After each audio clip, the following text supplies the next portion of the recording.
कलयुग केवल नाम अधारा, सुमेरे सुमेरे नर उतरे पारा।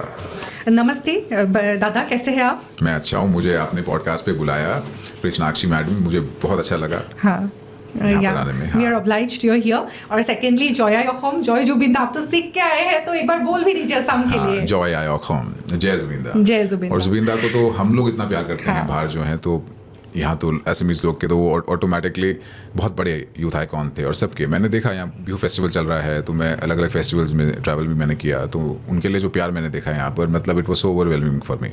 लोग आज भी जो हैं, उनके गाने जब के दाने गाए स्टेज पर, उनकी आंखों में आंसू थे। मतलब आज भी वो देखो, समय हो गया है, लोग बड़े बड़े एक्टर्स को 10 दिन 15 दिन याद रखते हैं, लेकिन जुबिंदा को कितना प्यार करते हैं लोग, कितना इमोशनली दिल से अटैच्ड है उनके साथ। वो मुझे देख करके ये समझ में आता है कि असमीज लोगों के लिए, अपने आइकॉन्स के लिए प्यार कितना है। It was very very inspirational for me. Exactly. एक बात आपसे पूछना चाहती हूँ, जैसे कि हमने जुबिंदा के बारे में यहाँ बात ही कर लिया है, तो I want to ask you, आप तो definitely you are not from Assam, तो आप दिल्ली से हो, you are connected with the film fraternity. Zubeen Garg के बारे में आपने डेफिनेटली सुना होगा, तो what was your perception about him? जैसे कि अभी आप देख रहे हो कि we are nothing without Zubeen Garg. तो आप लोग बाहर से what was your perception about Zubin Garg here? उनकी आवाज़ बहुत खूबसूरत थी। मैंने उनके कई स्टेज पे देखा है परफॉर्मेंसेज, लाइव परफॉर्मेंसेज, बॉलीवुड में भी गाया उन्होंने। तो जब हम मुंबई जाते थे तो मिलते थे, जैसे हिमेश रेशमिया वगैरह से मुलाकात होती थी, तो everybody used to talk about his voice. उनकी वॉइस के अंदर ना एक फील था आसाम के बारे में, वो बहुत पैशनेट थे अपने रीजन को लेकर के। और उनके अंदर एक सबसे अच्छी, मुझे जो जैसे आप बात करती हैं स्पिरिचुअलिटी के बारे में, वो बहुत स्पिरिचुअल इंसान थे। उनके अंदर बिल्कुल भी डर नहीं था, वो बहुत कंफर्ट में रहते थे, बहुत डाउन टू अर्थ रहते थे।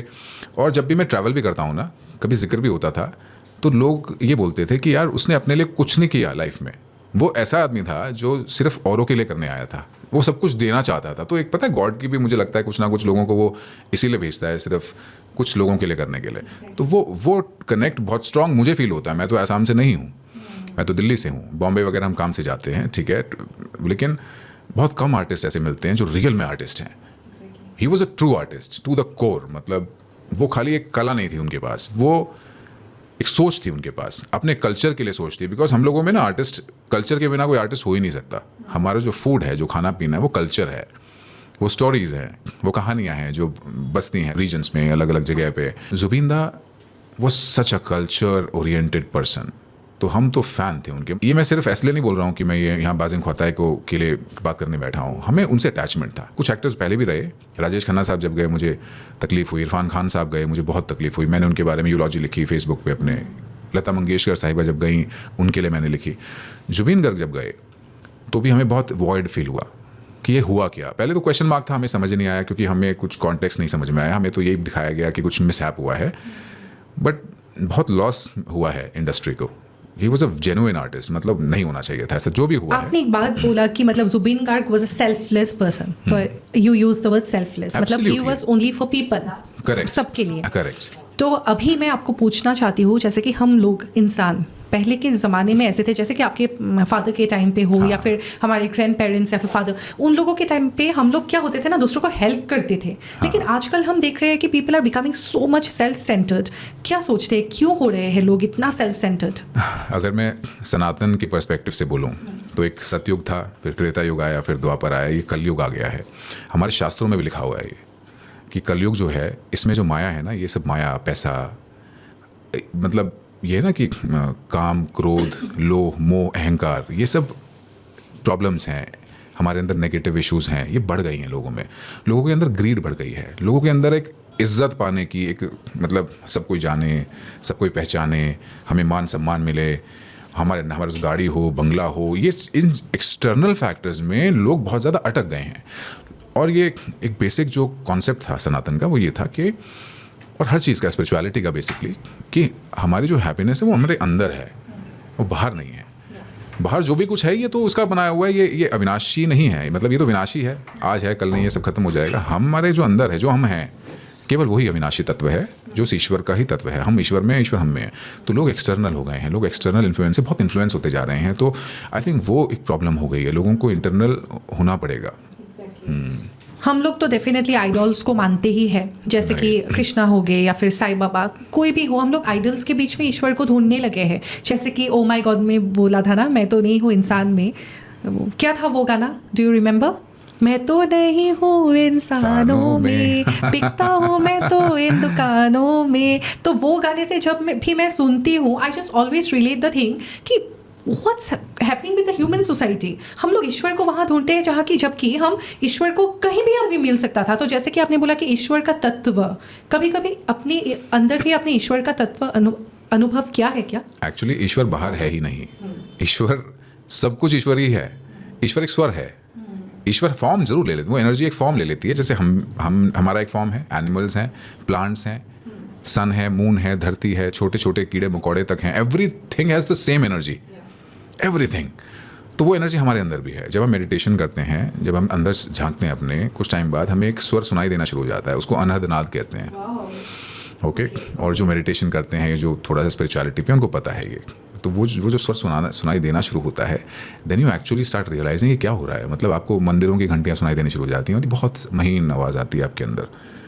तो आई बीइंग एन एक्टर, हमारे लिए तो वो जो ऐसा ना, हमारे अंदर एक कीड़ा पिंगला और एक सुषुम्ना नाड़ी है, राइट? जो कि हम डॉक्टर साइन भी बोलते हैं आजकल। तो डॉक्टर्स का जो साइन है वो भी सुषुम्ना और ये से बना हुआ है। If you see the sign of the doctor, नया वाला, तो that is also into spirituality. Anyways please continue. Yeah absolutely, वही सच बोला आपने। आपको काफ़ी नॉलेज है इस बारे में, विच इज़ ग्रेट। तभी एकदम अच्छा लग रहा है इंटरेक्शन करना। तो सुषुम्ना जो है वो सेंटर में है, हमें बैलेंस होकर सेंटर में आना है। मेडिटेशन का उस स्टेज पे आप पहुंच गए हैं जहाँ पे आपको इंटरनली वो साउंड सुनाई देता है अंदर का, है ना? मेरा एक प्रोसेस अलग है, मतलब प्रोसेस स्पिरिचुअलिटी का मेरा पाथ अलग है। मेडिटेशन मेरा पाथ नहीं है। मेडिटेटिव ज़रूर रहता हूँ मैं प्रेजेंट में रहता हूँ। और एक मेरा कोई मैं चैंटिंग करता हूँ एक तरीके की, ईश्वर का नाम लेता हूँ बस। बिकॉज कलयुग के बारे में कहा जाता है कि कलयुग केवल नाम अधारा, सुमेरे सुमेरे नर उतरे पारा। हाँ, जैसे सतयुग में हम जो है तपस्या किया करते थे, त्रेता युग में यज्ञ आया, फिर द्वापर आया, पूजा पाठ आया। कलयुग के बारे में भगवान श्री कृष्ण ने जब अर्जुन को गीता का पाठ दिया तो ये बोल दिया था कि कलयुग में आपको सिर्फ ईश्वर का नाम लेना है।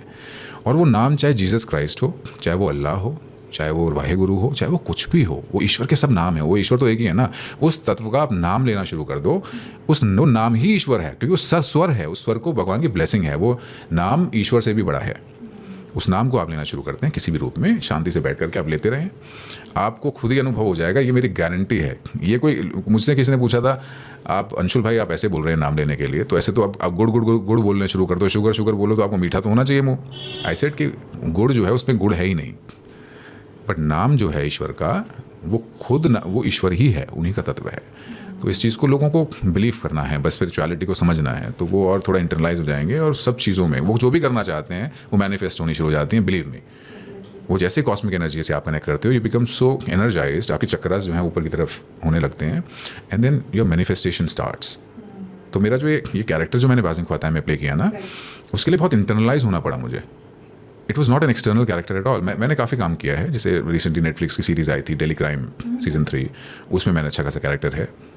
उससे पहले त्रिभुवन मिश्रा सी टॉपर थी, उसी नेटफ्लिक्स में थी, उस पर तो मैंने काफ़ी OTT प्लेटफॉर्म्स, काफ़ी फिल्म्स और TV सीरीज़ और इस तरह के, जैसे सावधान इंडिया, क्राइम पेट्रोल, ये सब मैंने किए हुए हैं। थिएटर काफ़ी किया है तो एज एन एक्टर। बट ये जो मेरा रोल था ना, ये सबसे मेरा अभी तक का चैलेंजिंग और ब्यूटीफुल रोल था मेरा। इसके लिए मैंने महीनों तक तैयारी की। हम सब ने बहुत तैयारी की है। मतलब हमारे पास ऐसे ऐसे एक्टर्स थे जिन्होंने 3-3 साल पहले उनको बताया गया था you will be playing it, तो 3-3 साल तक उन्होंने दाढ़ी मूंछ ही नहीं छेड़ी अपनी, कटवाई नहीं। Can you see the dedication जो एक्टर्स ने इस फिल्म के लिए की है। जैसे कि आप इतना बोल रहे हो कि this movie is something very much challenging for you, तो क्या रोल था आपका? मतलब how was the role what you played there? I played the role of नकोटा। जैसे हमारा ये वर्ल्ड है ना, संसार है, इसमें एक तो हम जैसी दुनिया है लोगों की, एक बंगला है, गाड़ी है, बीवी है, बच्चे हैं, स्कूल जाते हैं, कॉलेज जाते हैं, जो भी एक दुनिया है। एक दूसरी दुनिया होती है इसी संसार में जिनके लिए हमारा जो जीवन है ना वो महत्वपूर्ण नहीं है।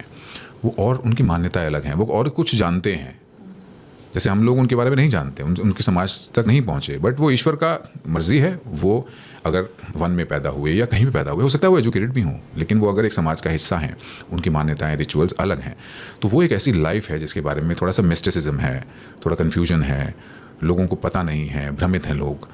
उस समाज का मैं एक हिस्सा हूँ और ये आर्टिफिशियली क्रिएटेड समाज है। उस समाज को, उस ट्राइब को हमने क्रिएट किया है, उसकी लैंग्वेज को भी हमने क्रिएट किया है। क्योंकि यहाँ ट्राइब्स तो हर जगह है ना, चाहे आप राजस्थान जाओ, चाहे उड़ीसा जाओ, चाहे केरला, साउथ इंडिया जाओ, चाहे कश्मीर जाओ, चाहे नॉर्थ ईस्ट जाओ। हमारी दुनिया एक दुनिया है जो जंगलों में, जो रिमोट एरियाज़ में बसती है। Isn't it? Everybody is not so lucky कि सबको बहुत अच्छी कॉन्वेंट एजुकेशन मिलेगी या सब। तो कुछ लोग ऐसी जगह भी होते हैं, तो उनकी लाइफ स्टाइल थोड़ी अलग होती है, अपनी मान्यताएं अलग होती हैं। तो उस ज़िंदगी को का एक कैरेक्टर है नकोटा। जितना मैं आप लोगों का बात सुन रही हूँ उतना I am just getting into the engrossed over the movie. मतलब मुझे ऐसा लग रहा है कि कब मैं देखूंगी ये मूवी और कब 8 मई आ जाए and we just go and watch the movie. मतलब असम में हुआ है, तिनसुकिया में हुआ है, तो डेफिनेटली समथिंग और द अदर, मतलब कुछ तो चैलेंजिंग है मूवी में, आपके बातों से ही पता चल रहा है. तो out of the blue let me just ask a question. Assam में आए हो आप, तो what is the first and the foremost thing you are enjoying here? कैसा लग रहा है यहाँ के? मैं पहले जब आया था रेकी करने आया था. रेकी का मतलब होता है जैसे लोकेशंस आइडेंटिफाई करना, लोगों को आइडेंटिफाई करना, प्रोडक्शन हाउसेज, कई चीज़ें हम आइडेंटिफाई करते हैं. प्री प्रोडक्शन की स्टेज होती है. तो मैं 2 बार आया, एक बार 20 डेज़ के लिए आया, एक बार हम 16-17 डेज़ के लिए आए टीम को मनाने चीज़ों को लेकर के. तब तक मैं पहले भी आसाम आया हूँ, बहुत जब छोटा था तभी कभी आया था. मैं नागालैंड गया था मोकोकचुंग, तो रास्ते में गुवाहाटी होते हुए गए थे, जोरहाट रुके थे, तो तब का थोड़ा एक्सपीरियंस था. बट इस बार का जो एक्सपीरियंस रहा मेरा, क्योंकि तब मैं कैंट एरिया में था, तो इस बार जब मैं रुका हूँ, मतलब I was so pleasantly surprised. मैं आपको बता रहा हूँ ये मूवी बनी ही असमीज़ लोगों की वजह से है. हाँ, बहुत ओपन माइंडेड लोग हैं यहाँ के, बहुत वेलकमिंग लोग हैं. अगर उनको आप प्यार दो ना, उन लोगों को प्यार, आप देखो, वो आपको, हर आदमी के अंदर प्यार की एक्सपेक्टेशन होती है. हम सब के अंदर एक सेल्फ रिस्पेक्ट होती है. जब उनको आपसे प्यार महसूस हो जाता है ना, उनको समझ में आ जाता है यार ये अंशुल त्यागी है, ये लड़का अच्छा लग रहा है. मेरा नेचर है, मुझे बड़ा अच्छा लगता है नए लोगों से मिलना. एक आर्टिस्ट की नेचुरली होती है, तो मुझे तो बड़ा अच्छा लगा. और मैं नवकिशोर जो हमारी फिल्म में काम करते हैं उनसे तो पहले ही वो मेरे साथ को ट्रेनी रहे हैं एक्टिंग फिल्म इंस्टीट्यूट में, तो वो सब था. तो मेरे एसएमईज फ्रेंड्स रहे हैं जिन्होंने मेरे साथ पढ़ाई भी की है. बट इस कल्चर को समझने की जब मैं यहाँ पर आया, तो मतलब खाना यहाँ का अमेजिंग है, यहाँ का लैंडस्केप इतना ब्यूटीफुल है. यहाँ लोगों के घर में जो है टी गार्डन्स हैं. मैं जब जिस गाँव में जाकर के हमने शूटिंग की, ब्रह्मपुत्र किनारे बीचेस होते थे, हाउस बोट्स होती थी, हम बोट ट्रैवल करते थे, लाल चाय पिलाते थे, लाला के खाने खिलाते थे. उनके घर भी इतने प्यारे प्यारे सुंदर सुंदर हैं, ग्रीनरी इतनी है, और वो हैप्पी हैं. सबसे अच्छी बात है, जो हम शहरों के लोग होते हैं ना, बॉम्बे के, दिल्ली के, हम बोलते हैं, यहाँ हैप्पीनेस क्वेश्चन बहुत अच्छा है. लोग बड़े खुश हैं. मतलब गांव के लोग जो हैं इतना खुश हैं. मैं उनको देखता था, यार थोड़ा सा हमें भी बताओ ये क्या क्या मतलब ये और बिहू वगैरह जैसे टाइम चल रहा है, बोहाग बिहू का, तो उस टाइम आई थिंक जान में दूसरे बिहू वाले में आया था. बोहाग बिहू में अब आना हुआ है, तो जैसे कम्युनिटी सब लोग मिलकर के पूरी सेलिब्रेट करते हैं, नाचते गाते हैं सब. वो मिथिला साड़ी और मिथिला चादर वगैरह पहन करके, और इतना नाच गाते हैं. और अमेजिंग है सोसाइटी असमीज़ की. मुझे लगता है कि लोगों को आइडिया ही नहीं है जो मैंने यहाँ देखा है. मतलब मैं उसको एक वर्ड्स में भी क्या एक्सप्लेन करूँ. ये मूवी बनाई इन लोगों ने, हमसे खाना तक हमें दे देते थे जब उनको लगता था हम ज़्यादा काम कर रहे हैं. फिर हमने एक सेंट्रलाइज किचन क्रिएट की, जहाँ से हमने सबको खाना भेजना शुरू किया, अपने क्रू को एंड ऑल. वो लोग एसएमईज थे. ऐसा हमें एसएमईज कोई नहीं मिला जिसने ये बोला हो कि पैसे कम मिले, हम काम नहीं करेंगे. होता ना कि प्रॉब्लम क्रिएशन हो जाती है मूवी में. दे वर ऑल्सो कोऑपरेटिव. मतलब कोई भी आदमी, अगर वैन का ड्राइवर नहीं आया तो गाड़ी लेके दूसरा आदमी बोलता था, सर मैं छोड़ाता हूँ, ड्रॉप कराता हूँ. किसी का फादर, किसी का कोई रिलेटिव, समझे, जो मतलब there are so many people जो everybody was wanted to contribute. काम उसका एक काम दिया गया है, लेकिन उसको पता है ये चीज़ मिस हो गई है. जैसे इतने सारे प्रॉप्स होते हैं शूटिंग टाइम में, कोई प्रॉप घर पे रह गया तो दूसरा बंदा है, वो मुझे याद है हरीदा था, वो उसमें बोलते थे कि अरे सर आप छोड़ो ना. वो डिम्पू था, वो बाइक उसकी लेकर के दूसरा आदमी लेके आया. तो वो एक ऐसा एफर्ट बन गया कि हमारी शूटिंग थोड़ी सी बारिशों की वजह से हमें ज़रूर टफ लगा, क्योंकि बीच बीच में सडनली अनप्लान्ड बारिश हो जाती हैं. तो उस वजह से कुछ दिन हमारे जो शूटिंग प्लान थी नहीं हो पाई. वो एक चैलेंज आया जो नेचर ने किया, और वो भी मैं मानता हूँ कि वो गॉडेस की नेचर था. और प्रकृति से हम कैसे ही युद्ध करें, है ना. तो हाँ. प्रकृति के ऊपर तो हम है ही नहीं कुछ भी. तो एक बात पूछना चाहती हूँ, जैसे कि फूड हैबिट्स के बारे में आपने बोला, तो what is the favourite food you found here? कौन सा खाना आपको बहुत पसंद आया? अब पता नहीं मैं ये आंसर करूँ ना करूँ, क्योंकि बड़ा फनी सा आंसर है. मुझे पहले भी पूछा गया था एक क्वेश्चन एक जगह, and I said I can not से लाई, बट मुझे यहाँ पर मैं तामुल पान बहुत खाता हूँ. हाँ. आप पहले तामुल पान नहीं खाते थे? मैं पान बहुत खाता था. हाँ, ओके. लेकिन वो सुपारी जो थी वो इतनी टेस्टी मुझे कभी लगी ही नहीं जिंदगी में. मतलब मुझे वो इतनी अच्छी लगती नहीं थी, पता नहीं क्यों. मतलब कौन सा सुपारी खाया? जो मिही सुपारी, क्या बोलते हैं, मतलब हमारे पतला काट के जो छोटा गुल वो तो वहाँ मिलता था. यहाँ तो तामुल मिलता है ना, तो जो बड़ा वाला जो पीस करके आपको देता था. भूरा भी होता है, वो कच्चा भी होता है, लेकिन वो जो कच्चा ग्रीनिश होता है ना, फ्रेश. क्योंकि जैसे ही हम यहाँ पर आए थे, तो चाहे नवकिशोर के घर में गए, चाहे नवकिशोर के रिलेटिव्स के घर में गए लोगों के, तो लोग आते ही पत्ते पे देते हैं लगा के चूना. और मैं तो पान देखते वैसे बड़ा शौकीन था, तो मैंने उसको खाया. और मैं उसके बाद से जब भी मैं आसाम में होता हूँ, ऐसा कोई दिन नहीं होता है जो मैं तामुल नहीं खाता हूँ डेली. अब I don't know if it's addictive, I don't know whatever it could be this thing, but it has not harmed me.